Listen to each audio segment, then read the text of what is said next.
So, um, in Charlotte, still at the homeless shelter.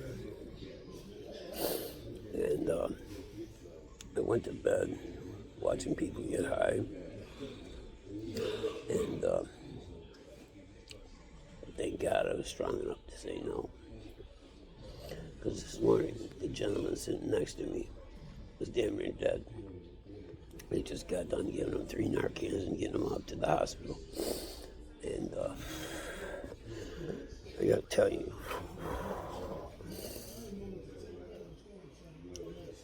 God is good.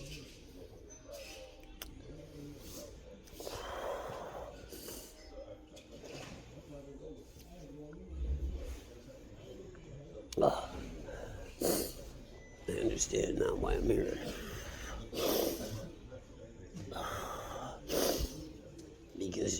Because you're not. And this is how he can show you what these people are going through.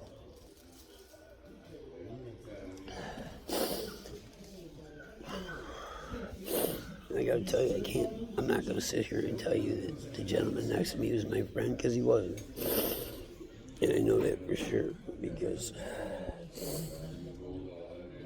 he would have been more than happy to give me some of that. And I just finally am strong enough to say no.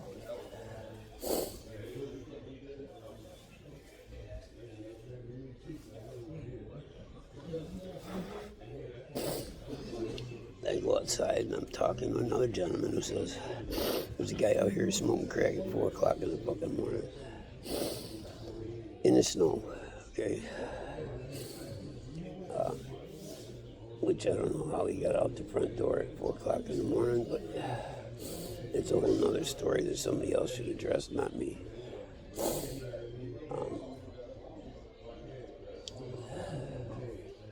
Here's the thing, okay? I don't know where to start. Okay. We go back to desperation, and we go back to not having enough. And I go back to feeling hopeless and finding your money where you can fucking find it. And people are peddling poison to survive. And, you know, many of them don't give a fuck about you, me, or even themselves. But there's a lot of people out there that are on DSS or on Social Security or on some of these state-funded programs, and they're not getting enough. Not getting enough.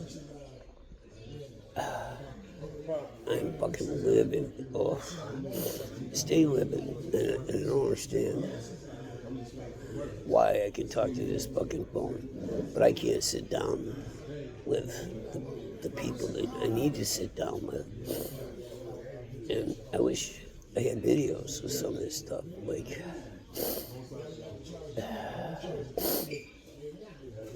the shelter is such a necessary thing.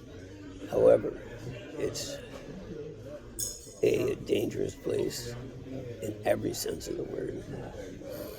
You got guys that are flying flags, and you know, if you don't know what that means, it means they're gang members, and they've got their colors on. And, you know, half of the building is one color.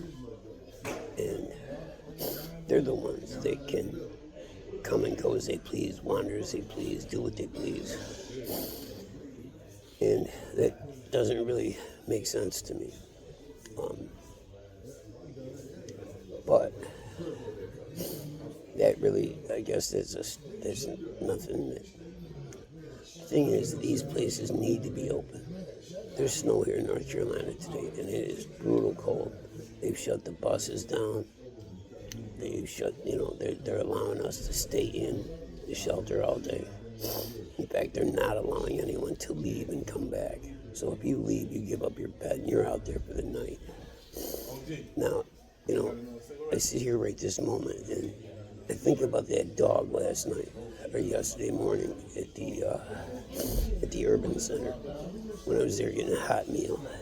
That dog was gonna freeze to death, and they put a blanket over him that some kind soul brought here, carloads of blankets. That blanket came from a car day before yesterday afternoon. But that blanket saved the dog, and hopefully it saved, hopefully the two of them, the dog and the gentleman, survived last night under that bridge, because that gentleman, for whatever reason, doesn't go to the shelters, but I talked to an old man today who's 62. He's had cancer 7 times. 7 times. He's got anal cancer. His partner is in another state, and he sends part of his money every month to his partner. Well, he had an option. They got him a place to live, and his option was to stop helping his partner, who lost his job during COVID, or to lose his apartment. Well, he chose to keep sending his money. His little bit, he gets $1,200 a month, which is like $300 more than I got, or two and some change more than I get. 2 and some change more than most younger people get. But as you get older, I guess they give you another nickel, another dime. But it's still not enough to live. And they want to put you in Section 8. They want to put you in HUD, because then they get that fucking money back. They get a third of it back, just like your fucking taxes. Okay, so they say Social Security isn't taxed, right? Well, fuck you. You're still getting a third of it back, because you won't give me enough to live anywhere but your joint. So you're still getting that money back and putting it in your fucking pocket. Oh, guys. Here's the... fuck. I can bitch about this and bitch about this and bitch about this. But until we say no fucking more, it's going to get worse. I don't know if it can get worse. When you got people dying in the bunk next to you, and, I got a 65-year-old guy above me. He's in an upper bunk, because there's no more lower bunks here. So he's climbing in on a bed every 5 fucking minutes, right? Which wakes me up. And I roll over, and the guy next to me who's getting high all night starts screaming, "Don't look at me, don't be fucking rolling this way, roll the other fucking way," right? Because he is connected, and there's 20 of them within a 10-foot radius. So, regardless of whether you want to get mad or not, you can't win.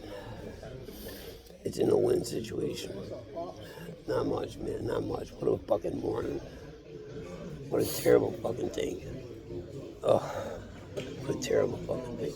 I watched him all day yesterday, and I was fucking, thank God, able to say no. Because a year ago, I'd have been laying right next to him on the fucking ground. I know that. Now, for a fleeting moment yesterday, because I seen it was white. I mean, my eyes are terrible anymore, but I could see it was white. It wasn't beige, right? So I said, hey, that's cool. I know from 5 foot away what he's doing. And he's like, "Oh, it's coke. Don't worry about it." And I'm like, "Yeah, well." That's what I thought. Yeah, I know. DMT. Yeah, is that what it was? But it was white. They knocked him like 6 times. It wasn't doing nothing, so it had to have been something else other than Right. fentanyl or heroin. See, I don't know. I don't know, because the new drugs and shit. And actually, if it was beige, It'd be Fetty. that kind of sounds like Fetty, but it also could be DMT. Really? See, and I don't fuck with DMT. It's a psychedelic hallucinogenic. Yeah. And you know what? He was like, in the late afternoon, he looked up, and I could see his eyes. He wasn't there, right? And that's when I just kind of rolled over and said, "I'm gonna leave this guy alone," because you can tell he's not here. Yeah, he's somewhere else. Yeah, completely. He wasn't even seeing. DMT, they say when you do enough of DMT, it will take you to other dimensions. Yeah, I'm telling you what, he was somewhere else. And I could see it in his eyes that he wasn't there. Yeah. And that's when I just rolled over. I said, "I'm not gonna fuck with these guys." Then when he got nasty, I just put the blanket up, and he almost died because I had that blanket up because I couldn't see him. I'd have got him help hours ago. I was up, made coffee, ran around looking for a cigarette. You ain't slept at all. I ain't slept in a fucking month. Oh, bro, I was knocked out. 2 hours here, 2 hours I there. took medication, started reading that book, and it calmed me right down. Dude, I quit taking my meds over a month ago, all of them. I don't take my diabetic shit. I don't take my high blood pressure, my hypertension, none of it. None of it. I'm done letting them poison me. They're not gonna make me better. They actually help a lot. Well, you know what, so do mine. So do mine, you know, but I say they do. They kept me alive for a while. But at this point, I got something better going on. And that's really what it boils down to. I'm gonna figure out how to heal myself without putting it in somebody's fucking pocket, without taking tax dollars, because that's what they're doing. They're taking tax dollars and putting it in somebody's pocket who's plugged in pharmaceutical company. And it's just another way that they're taking money out of our tax money and putting it in private people's pockets. I agree. You know, I don't. So angry, dude. And they talk all this shit about my reefer. Fuck you. Listen, if I'm smoking pot, I'm not doing that. I don't have, smoking pot doesn't make me have to go out and sell that Exactly, yeah. to fucking feed my habit. Weed. I can grow this in my back fucking yard if you let me. I don't even need money for this. I need God to let it rain, and that happens. Trees grow, right? That's all the fuck I need is to praise God and let Him do the rest. And I can smoke my pot, I can smoke my tobacco. It makes me so fucking crazy. And like, this was hard. I ain't seen nobody OD in a long time, man, thankfully.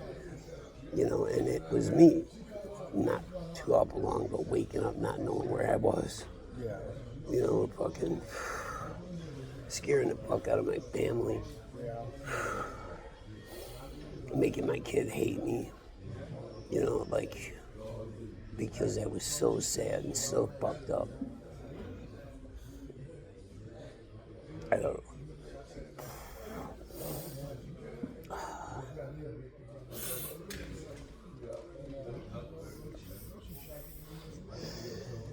Thank you.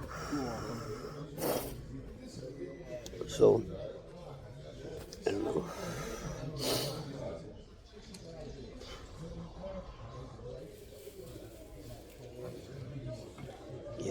I gotta get back to you because right now I can't think. I can't even.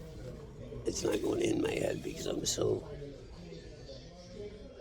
far out of my head that I just can't get it together.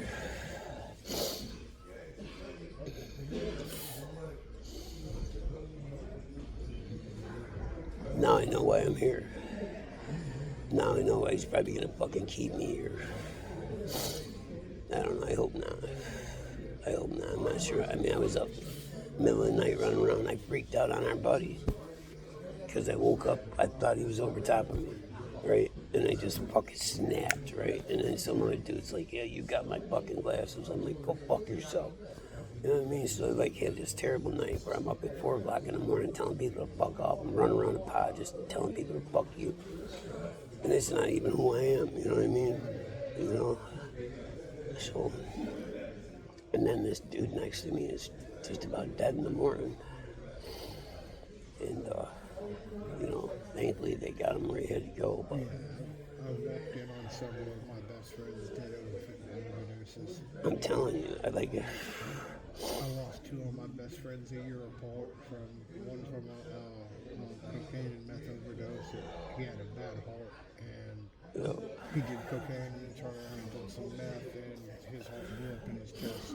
I've lost people from infections from needles. I've lost people from fentanyl. I've lost people. Yeah, before that friend, a year before that to the day, I lost one of my other best friends that was like a brother to me off of a bad ecstasy trip. it made him brain dead. It's horrible. It's horrible. And you Lost know, my fiance to an accidental fentanyl overdose 3 days after proposing to her on Christmas dinner in 2022. it's it. My kid's mom died from an infection. So that's what's crazy. She did not do drugs. She didn't smoke weed. She barely ever drank. She had her own business, her own home, her own vehicle. She was completely independent.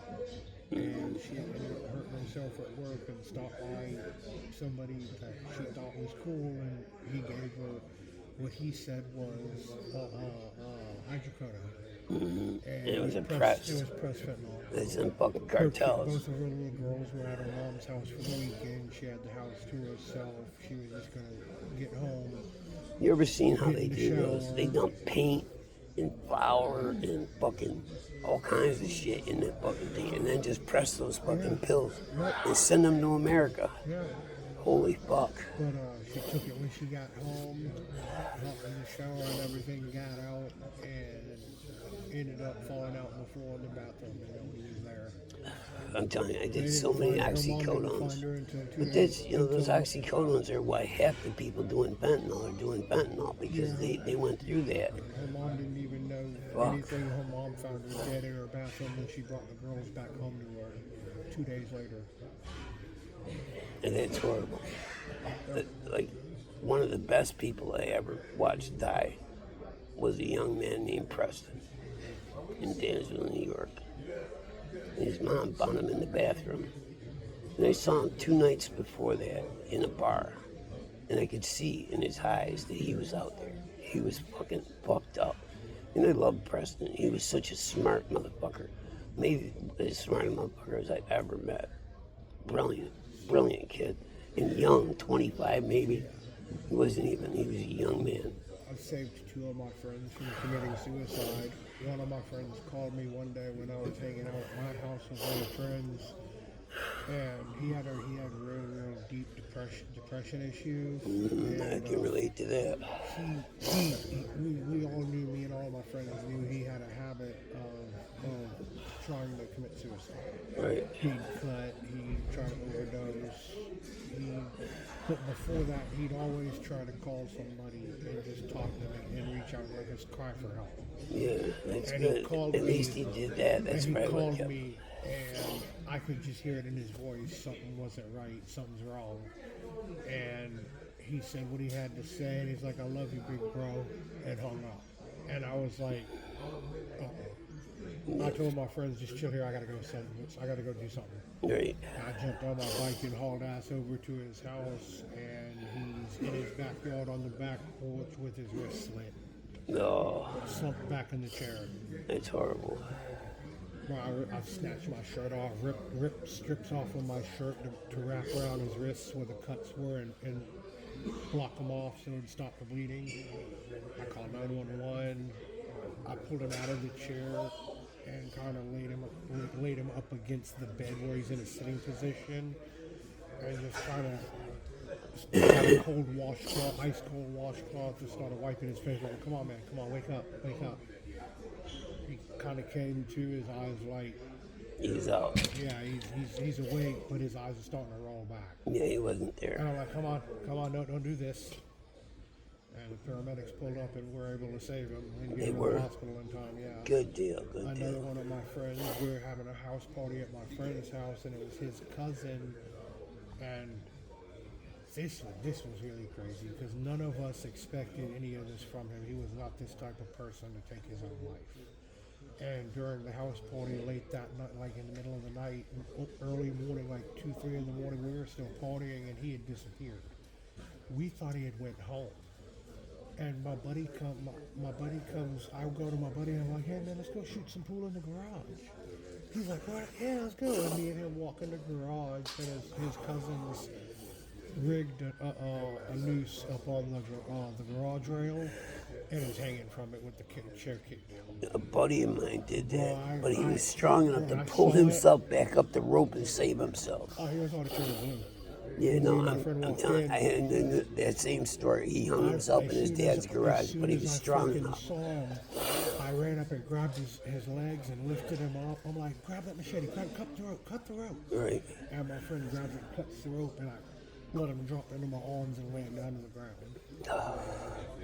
I sat in my house last summer with a knife in my hand, thinking about slitting my fucking wrist and trying to decide, because The I reason the know kid hung you don't want to himself, slice it.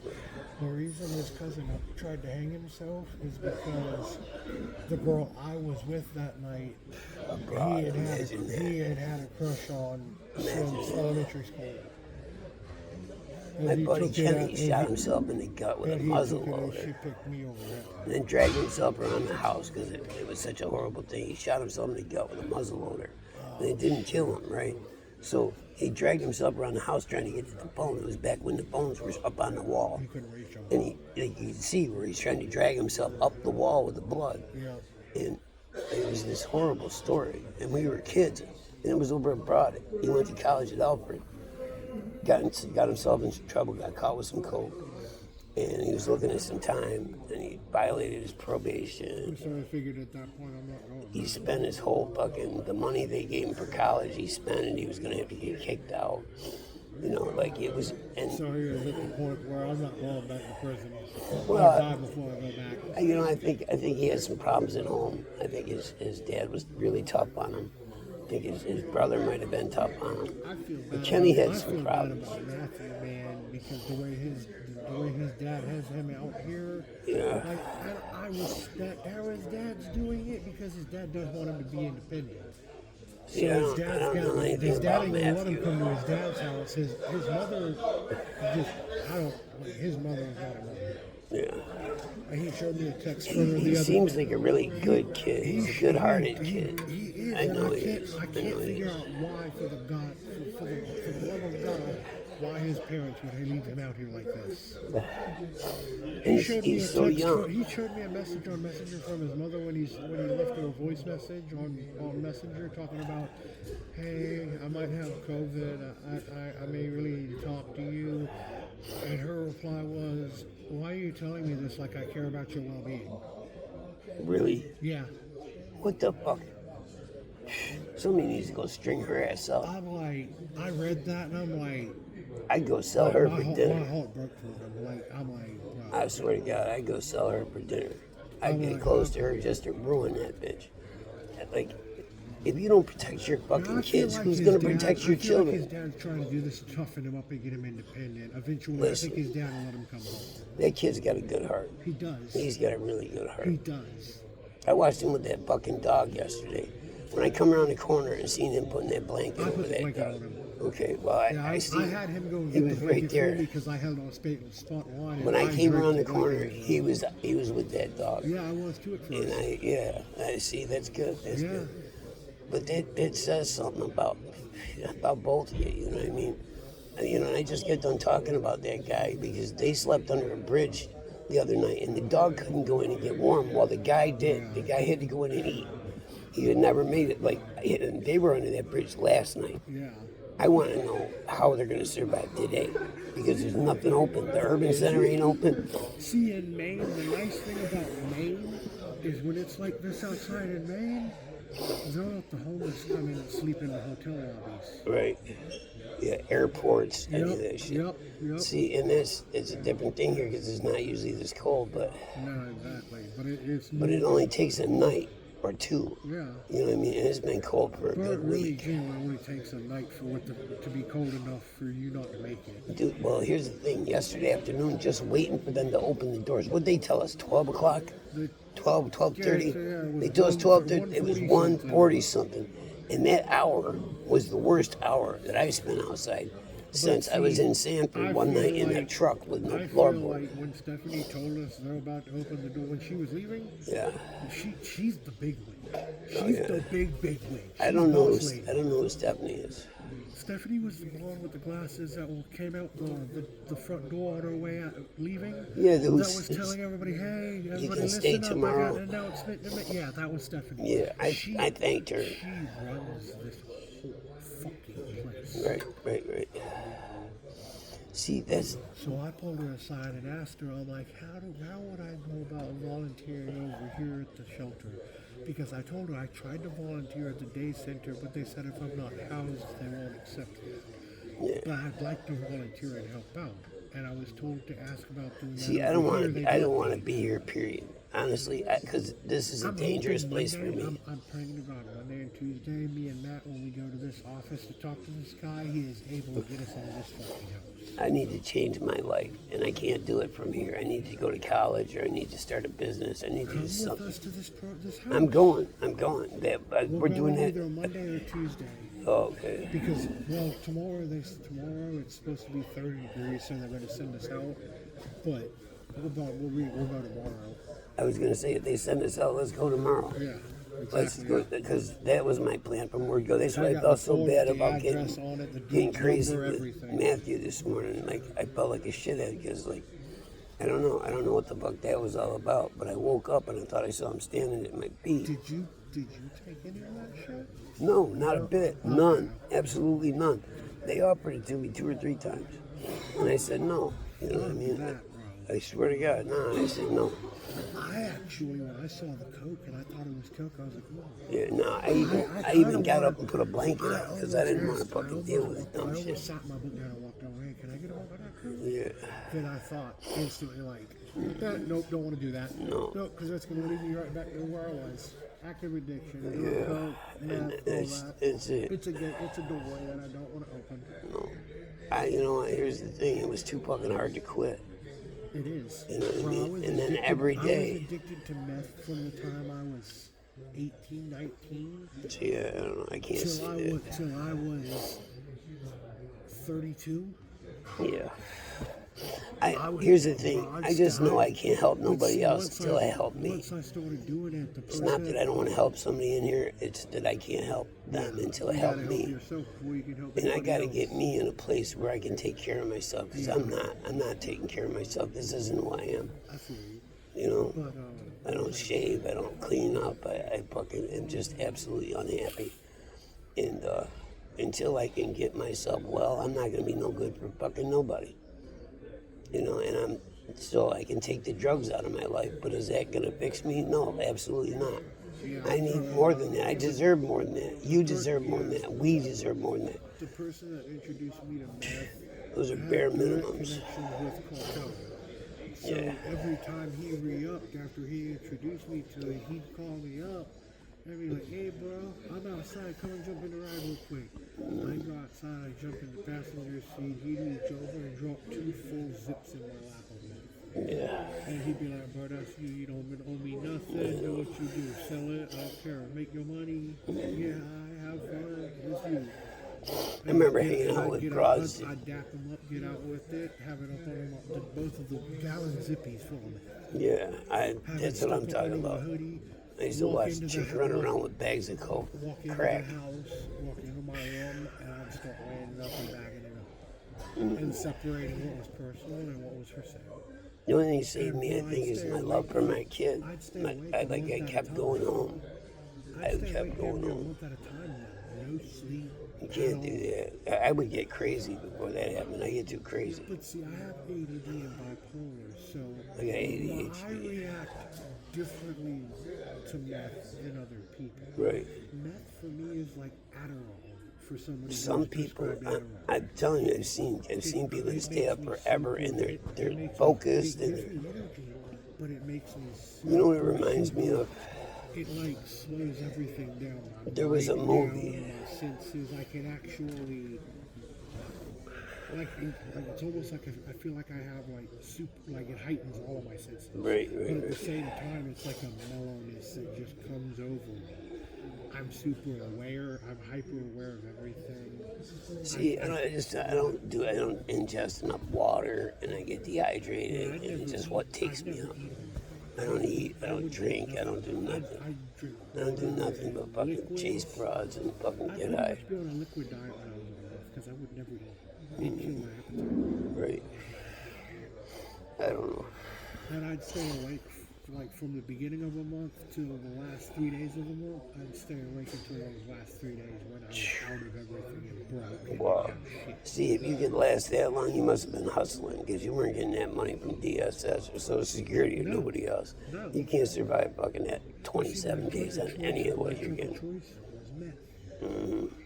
When I got to liking making money so much, it fucked my head up, bro. Cause so I started doing meth and selling fentanyl. Because I saw how much money I was making. Yeah, well, you know, I was forced by DSS into a house and I was recovered. I had gotten my kid, his mom died, and they forced me into a house. The guy upstairs was selling meth, so people are knocking on my fucking door all day. Right, well, no, you know where Paulie is? You know where Paulie is? Well, finally, I got sick and tired of seeing these people knocking on my door, and I said, I'm going to start buying a gram, so when Paulie's not here, I'm going to make some money. So my life got better. I could go to Dollar General now. I had, $20 in my pocket for a bag of cigarettes and a bag of pop. $2 grand every other week. Right, there's money to be made, but that's the thing. Where that fucking took me, it took me bad places. I met up with the biggest scumbags. And here's the thing, I don't even blame these kids that are doing meth. Because here's what I realized along the way. Their parents were crackheads. So all they've ever known is the hustle. They watched mom and dad hustle for crack. At the end of every week, And then, I walk into my bank with a stack, $1,000 stack, Right. and cash it into my bank account.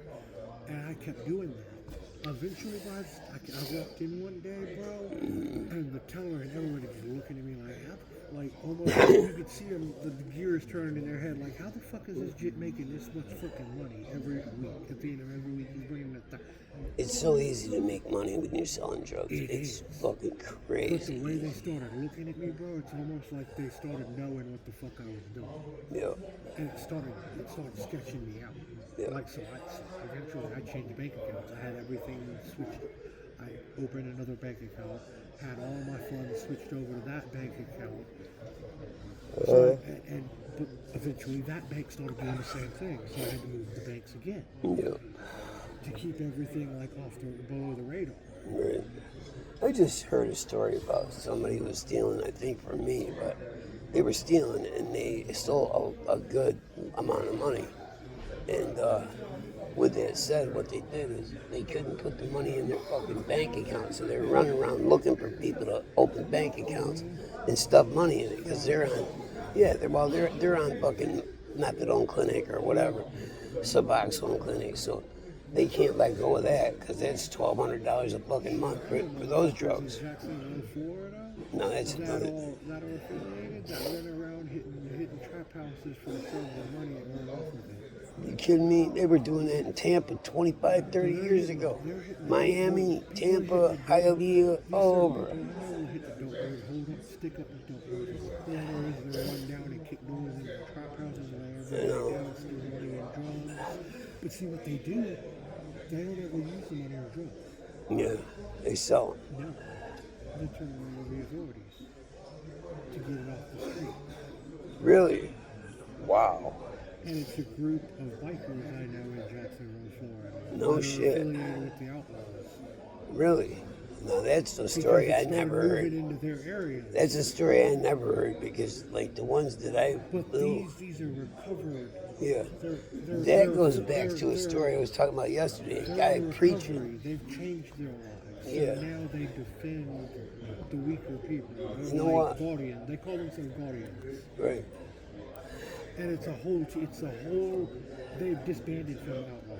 They used to be outlaws and be into drugs and Right, killing. right. They've separated themselves from that and made themselves. They found God. It's like there's a dude at a place called Crossroads Church, and I think he's like really, really important. I think his story is going to be so important.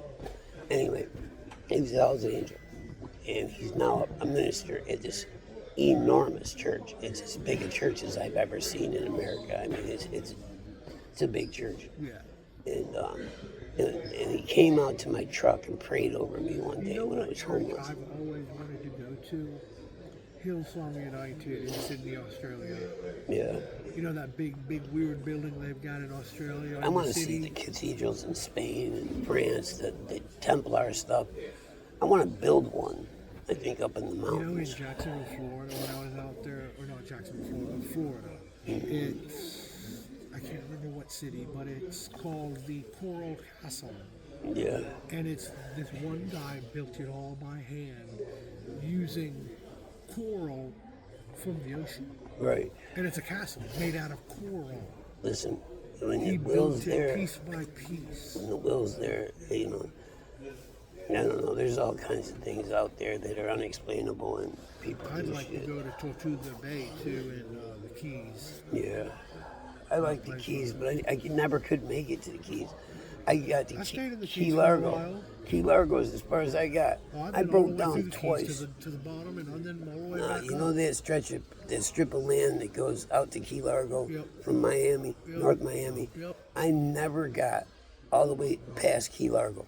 You know, the Twice one I that broke goes- down you know on that strip. long, I think long, God like just didn't want me to get there. Like 10-mile long bridge that goes from Key Largo all the way to the other key over the ocean. Yeah, I've been all the way over that. Right. I've been all the way to the last key there is. Key West. Yeah, Key West, and then all the way back up. Yeah. See, and I never made it, man, and I lived down I've there. been to the Everglades. I used to go to Kendall and buy pot from a guy in Kendall, and he was running for Kendall? mayor. Yeah, Kendall, Florida. Yeah, I know Like, what Kendall is. dude, I used broke to down date- on that strip, Bro, and he had to Kendall's get out towed. rich area. Yeah. I used to date a girl from Kendall. This dude built a fucking hurricane-proof house. That's how, like, we met him. I broke down on that strip of road, and we went to, the only place open was a Quickie oil change place. And what it was is I had so many miles on the oil that I had in my truck. At that point, we were fucking getting high like crazy. I wasn't taking care of shit. I had a brand new truck, and it was fucked up. So I had a chunk of hardened oil, got it sucked up into the fucking piston or something, and it was just blowing smoke, right? So I panicked and stopped the truck, turned it around, went back to Miami. Well, it's a Sunday, right? So we're sitting in this oil change place, and this dude comes in, and me and my girl are just sitting there talking, waiting to see how bad this is going to be to get it fixed. Well, it turned out it wasn't too bad, maybe a couple $100, but it was everything we had to you go had drinking take the- with. He had to take the gasket out. Yeah. Bust the plug loose. Right, Remove right. it, and put it back together, and it was running, and put the oil in it. So this dude comes in and he says, and we get talking. We asked him, he said, "You got any pot, man?" And he's like, "Fuck yeah, I got pot." He's like, "You want to come back to my house? Come on, you can ride with me." But he took us back to his house. He had this beautiful house he was in the process of building, and he had a garbage can full of pot in a camper out back. Right? I swear to God. So he goes and gets a coffee grinder, like a battery-powered coffee Yeah. grinder. Wah, wah, and he grabs a handful of pot out of a garbage can, throws it in this thing, and seeds and all.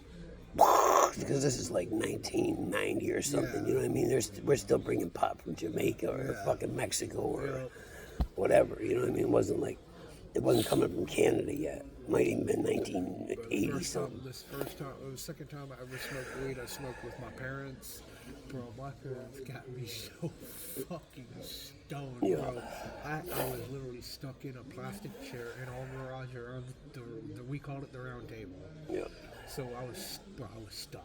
I Yeah. was so high I couldn't stand up. I couldn't hold a glass of water. I couldn't hold one. Never mind lift it to my face and drink. I hear you. Bro, I was couch locked like a motherfucker. Crazy.